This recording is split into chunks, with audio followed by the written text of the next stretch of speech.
Welcome to my channel, where we discuss everything and all things, politics, economy, and development in Nigeria and around the world.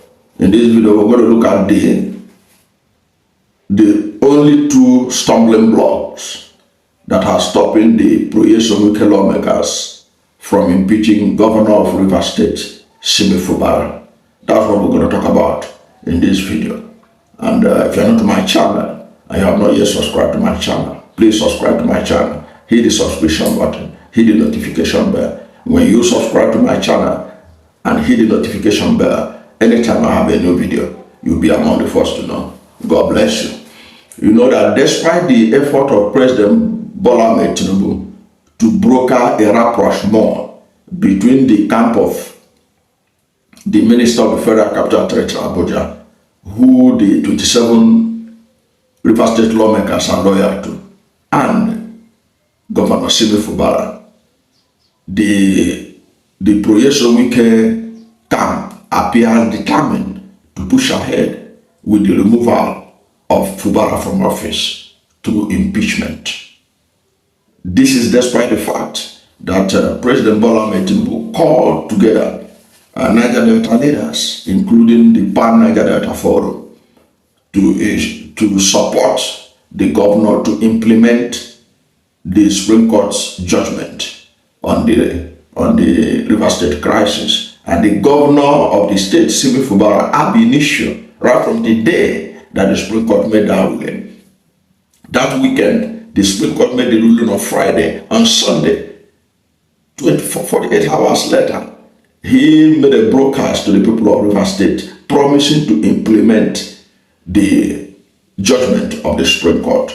And quickly, he dissolved the local government elected officials that were elected in October 2024, and told the chairman to hand over to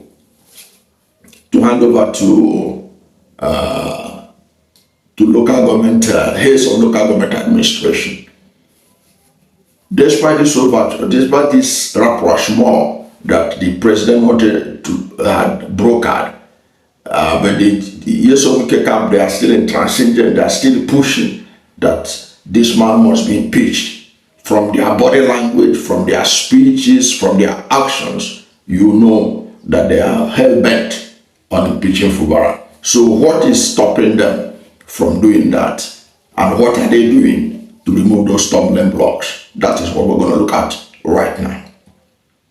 Now, a major stumbling block, the number one stumbling block that is stopping them from impeaching Simi Fubara for now, is that, you know, the Simi Fubara, the Pro-Wike camp, they have the numbers. Out of the 35 lawmakers that made up the River State House of Assembly, they are controlling 27. So we have 27 Pro-Wike lawmakers, and about 4, I think one person is dead, about 4 Pro-Wike, or there are about 5 or 6 pro-Fubara lawmakers, but I know that there was one of the lawmakers that died. I don't know whether by-election have been held to replace him or her.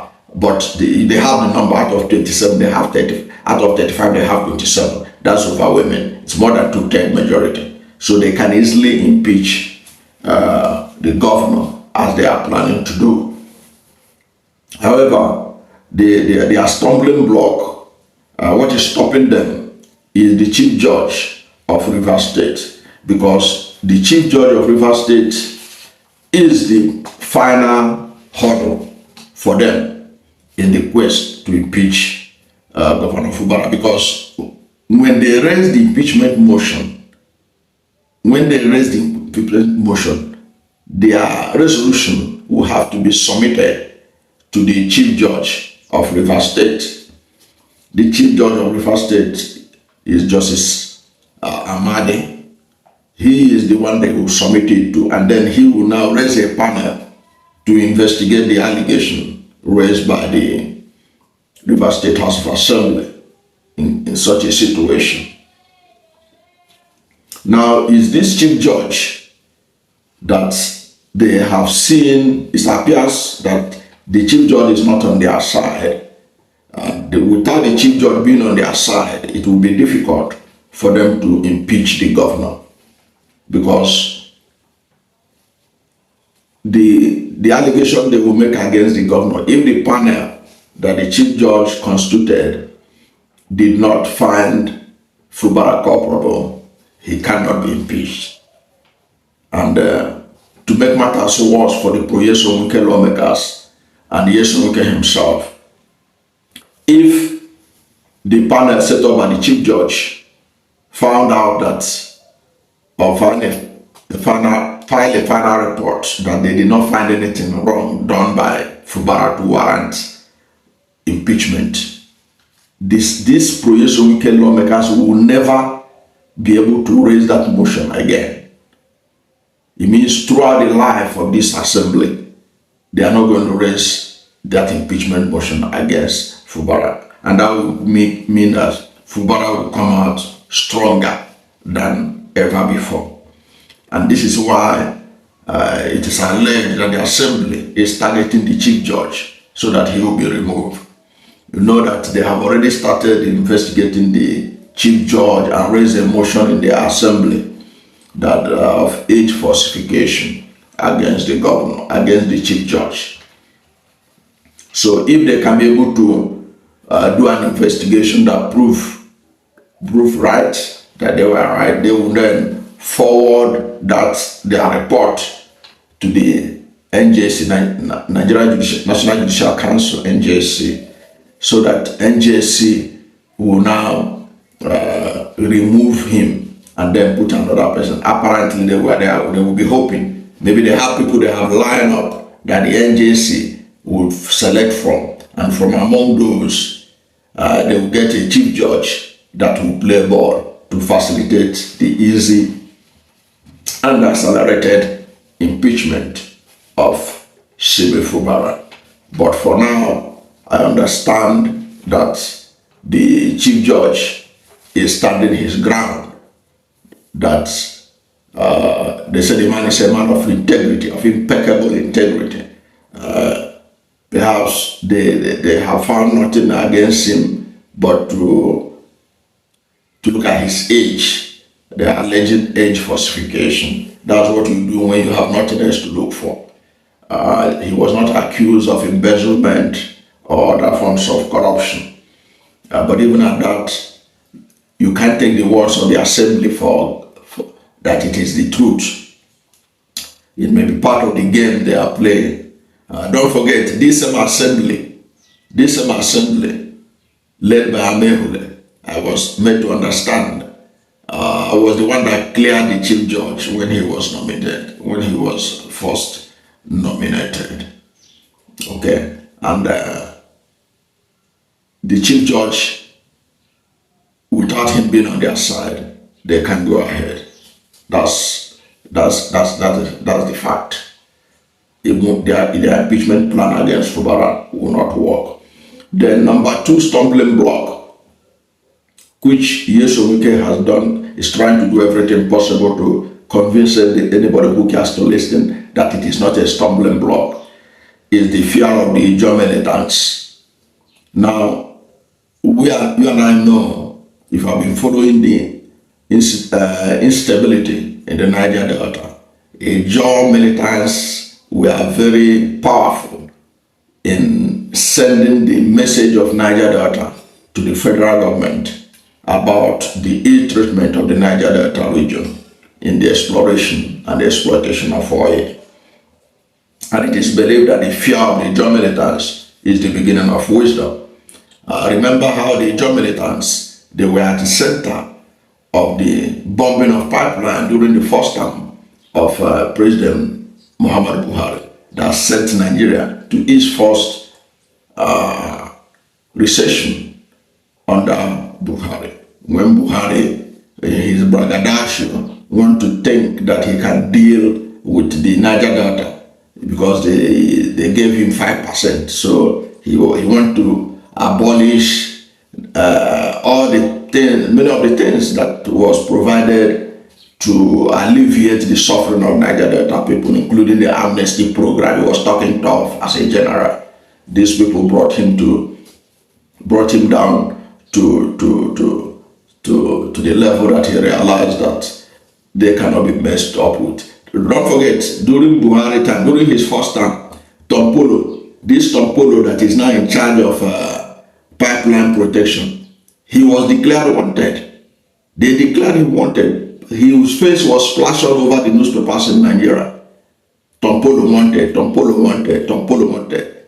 They never arrested that Tom Polo because the creeks protected Tom Polo until the same government now invited Tom Polo and gave him to take charge of protecting the pipelines.